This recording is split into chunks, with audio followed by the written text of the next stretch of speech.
Bismillahirrahmanirrahim. Assalamualaikum warahmatullahi wabarakatuh. Selamat pagi, siang, sore, dan malam untuk kepada siswa-siswi MTS Nurul Falah. Mudah-mudahan dalam keadaan sehat walafiat. Oke, hari ini kakak akan menjelaskan materi tentang pelajaran permainan sepak bola atau disebut dengan permainan bola besar.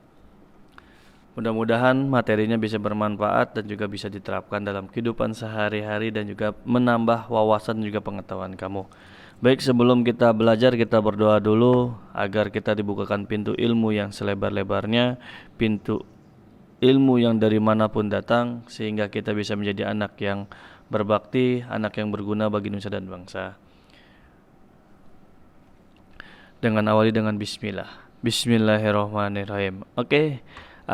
Baiklah anak-anak, hari ini kakak akan menjelaskan tentang permainan bola besar, yang utamanya adalah tentang permainan sepak bola. Siapa sih yang tidak tahu tentang permainan sepak bola? Oke, nama kakak itu Sabarudin Saputra A. Oke, langsung saja. Permainan sepak bola ini, yang pertama kita akan mengenal tentang tujuannya. Ada yang tahu tentang permainan sepak bola tapi tujuannya tidak tahu. Nah, makanya kali ini kakak akan menjelaskan. Tujuan sepak bola itu adalah, pertama, sepak bola itu adalah permainan yang dilakukannya dengan jalan menyepak, yang mempunyai tujuan untuk memasukkan bola ke gawang lawan dan mempertahankan gawang agar tidak kemasukan bola. Itu adalah tujuan dari permainan sepak bola. Kalau ditanya permainan sepak bola apa? Main bola, nendang. Nah, benar. Tapi ada tujuan-tujuan yang lainnya yang harus disebutkan sehingga permainan sepak bola itu bisa tahu tujuan yang aslinya.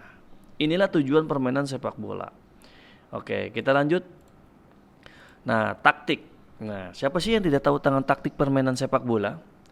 Permainan sepak bola, taktik itu banyak. Ada yang menggunakan 4-4-2, ada yang menggunakan 4-5-1, ada yang menggunakan 3-4-3, 3-5-2, 4-3-3. Nah, taktik ini bisa berubah dalam permainan sepak bola tergantung situasi dan kondisi di lapangan sepak bola. Kenapa?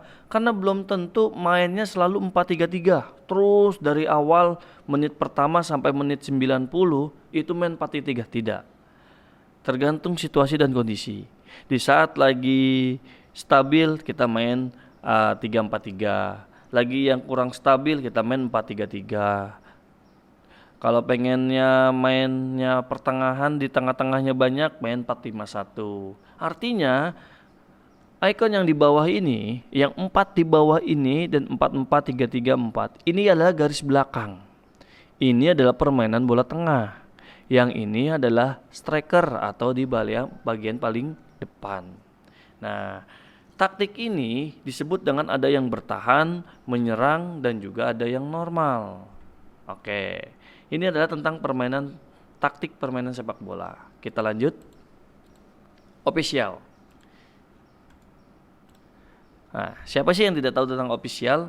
Nah, official ini adalah pertandingan yang disebut dengan wasit. Kenapa seorang wasit disebut dengan official? Ya karena memang dia adalah sudah diaturkan oleh peraturan FIFA, Federation International Football Association, itu sudah ditentukan. Jadi official ini gunanya untuk mengatur perjalanannya atau mengatur jalannya pertandingan sepak bola. Bayangkan saja kalau tidak ada official atau tidak ada wasit, bagaimana cara bermainnya? Siapa yang bisa menipuitnya di saat gol? Ada yang pelanggarannya segala macam semuanya. Nah, keputusan-keputusan dari wasit ini adalah sah. Nah, dan ingat, seorang wasit juga dibantu oleh 2 orang asisten wasit yang di pinggir atau yang disebut dengan hakim garis. Nah, dan wasit juga dibantu oleh keempat seorang official yang di luar lapangan. Sehingga siapa yang keempat ini? Keempat ini adalah orang yang memegang papan pengganti pemain, meja dan kursi yang ada di luar. Itu adalah wasit yang keempat. Kakak ulangi. Wasit yang pertama ada di lapangan. Wasit yang keduanya ada di pinggir kanan dan juga kiri atau disebut dengan hakim garis. Nah, wasit yang keempat itu adalah asisten. Wasit yang ada di luar yang memegang papan pengganti itu disebut dengan asisten. Kita lanjut. Nah, tim. Siapa sih yang tim yang tidak tahu? Nah, tim ini yang pertama itu adalah satu tim. Berapa orang yang memain sepak bola? Yang main orang satu timnya adalah 11 orang. Yang kedua, dalam sebuah pertandingan itu dimainkan oleh 2 tim. Bayangkan kalau pemainnya itu dalam satu lapangan sepak bola itu dibikin 4 tim. Nggak bakal kebagian lapangannya, keramaian. Karena sudah diatur. Nah, jadi satu tim itu dimainkan 11 orang. Nah, 11 orang itu dibagi-bagi lagi menjadi, yang pertama ada kiper, ada yang bertahan, ada yang tengah, ada yang striker, dan juga ada yang cadangan. Itu dibagi menjadi tim semuanya. Paham ya? Oke, selanjutnya kita lanjut. Nah, oke, lapangan sepak bola. Oke. Nanti akan kakak jelaskan perbedaan. Siapa sih yang tidak tahu tentang permainan sepak bola? Tahu. Sepak bola itu futsal, mini soccer. Benar. Itu termasuk dalam permainan sepak atau dalam permainan bola besar. Tapi ada beberapa perbedaan. Bisa kamu lihat di layar. Pertama, lapangan permainan sepak bola ini yang kakak tampilkan. Ini adalah lapangan sepak bola. Lihat, ukurannya itu bisa digunakan 9 sampai 120 meter. Lebarnya itu digunakan 45 sampai 90 meter. Ini lapangan sepak bola. Bisa kamu lihat sendiri dan bisa kamu lihat dan kamu hafalkan kalau garis tengahnya lingkaran ini adalah garisnya adalah 9,15 meter. Artinya apa? Kalau panjangnya 120 meter, maka lebar ke sini itu adalah 120. Tapi kalau setengah lapangan itu hanya 60 meter. Ini adalah permainan sepak bola. Titik penaltinya adalah 11 meter. Oke. Kita lanjut. Ini lapangan yang pertama, sepak bola. Ini lapangan yang kedua. Oke, sebelum lapangan yang kedua, kita lihat dulu lama permainannya. Nah, lama permainan sepak bola ini. Nah, lama permainan sepak bola ini adalah satu babaknya 45 menit atau dimainkan dengan 2 kali 45 menit ditambah istirahatnya 15 menit. Tapi terkadang karena waktu bisa juga dengan kondisional dengan 10 menit saja. Nah, apabila dalam waktu 90 menit ini kedudukannya imbang, maka diadakan dengan perpanjangan waktu atau extra time yang dilakukan selama 2 dikali 15 menit hingga didapat pemenang. Jika lagi apabila dalam waktu extra time 2 kali 15 menit ini masih imbang, maka akan diadakan tambahan lagi, yaitu disebut dengan adu penalti. Adu penalti ini apabila diberikan waktu menendang 5 orang masih juga belum, akan terus dilanjutkan sampai menemukan tim yang menang. Oke, ini adalah tentang penalti. Oke, kita lanjut.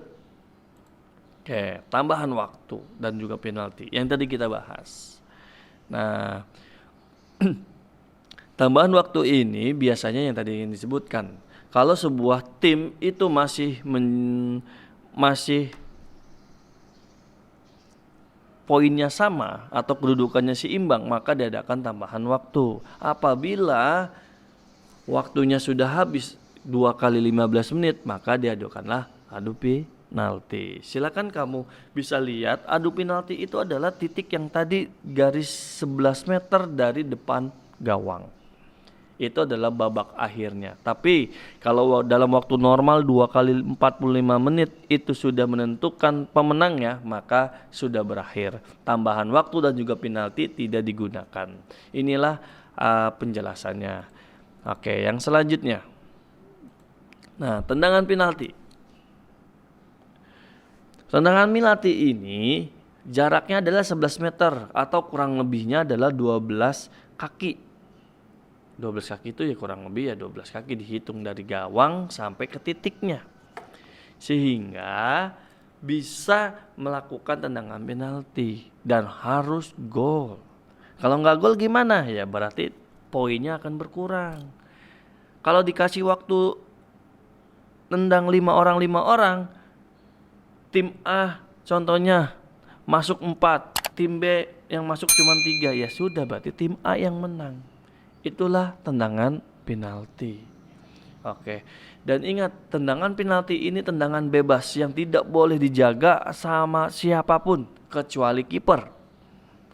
Pagar betis yang suka berbaris-baris berapa orang itu tidak boleh digunakan. Oke, yang selanjutnya tekniknya. Nah, siapa sih yang tidak tahu tentang teknik dasar permainan sepak bola? Yang pertama pasti menendang. Kicing. Oke, menendang itu menggunakan pasti kaki. Dengan sekuat tenaga boleh. Nah, yang selanjutnya teknik dasarnya selanjutnya adalah menghentikan dan mengontrol, stopping. Jadi kalau dalam menerima bola tuh dari teman, itu menghentikan atau mengontrol atau stopping. Nah, itu disebut dengan stopping. Mengontrol. Artinya menerima bola dari teman. Nah, yang selanjutnya menggiring. Menggiring itu adalah membawa dari tempat A ke tempat B, menggiring, dibawa sambil ditendang-tendang, disebut dengan dribbling atau menggiring. Nah, yang selanjutnya heading. Heading ini biasanya digunakan untuk kayak tendangan sudut. Heading menyundul menggunakan kepala. Nah, biasanya heading ini adalah untuk menyundul bola, untuk memasukkan bola. Nah, paham ya? Yang selanjutnya merampas. Jadi merampas itu bukan mengambil hak orang lain. Merampas itu adalah tackling. Tackling itu adalah merebut. Bagaimana caranya tuh bola harus di tangan kaki kita. Bagaimana caranya tuh bola ada di tangan kita untuk kita bawa, untuk kita dribbling, untuk kita menendang, atau kita menghentikan, atau juga kita menyundul dan juga bisa memasukkan ke gawang. Itu disebut dengan tackling. Oke, yang selanjutnya adalah lemparan ke dalam. Nah, lemparan ke dalam ini terjadi apabila bola keluar ke samping, ke kanan atau ke kiri. Nah, maka kita harus melemparnya. Itu disebut dengan throw in. Nah, disebut dengan lemparan ke dalam atau out. Nah, yang selanjutnya, nah ini menembak, shooting. Menembak ini udah pasti kencengnya luar biasa. Udah ada ancang-ancangnya, atau 2 langkah 3 langkah ke belakang sudah siap tendang langsung. Itu disebut dengan menembak. Oke, ini adalah teknik dasar yang harus kamu bisa kuasain. Oke, itu demikianlah tadi materinya. Mudah-mudahan bermanfaat dan juga mudah-mudahan bisa diterapkan dalam pengetahuan kalian tentang permainan sepak bola. Kalau sepak bola itu ya tujuannya yang tadi kita sebutkan adalah menyepak dan juga memasukkan bola ke gawang dan juga mempertahankan gawang agar tidak kemasukan bola. Mudah-mudahan bisa bermanfaat. Kita sampai jumpa lagi nanti di materi berikutnya. Tetap stay dan juga jaga kesehatan. Protokol kesehatan sangat penting sehari ini. Jangan lupa cuci tangan, pakai hand sanitizer dan juga selalu pakai masker. Nah, jangan lupa untuk mendukung channel ini, jangan lupa di subscribe dulu ya. Dan juga kasih tombol loncengnya dibunyikan dan juga like-nya ditunggu. Terima kasih. Kita akhiri dengan baca Alhamdulillah. Alhamdulillahirobbilalamin. Terima kasih. Wassalamualaikum warahmatullahi wabarakatuh.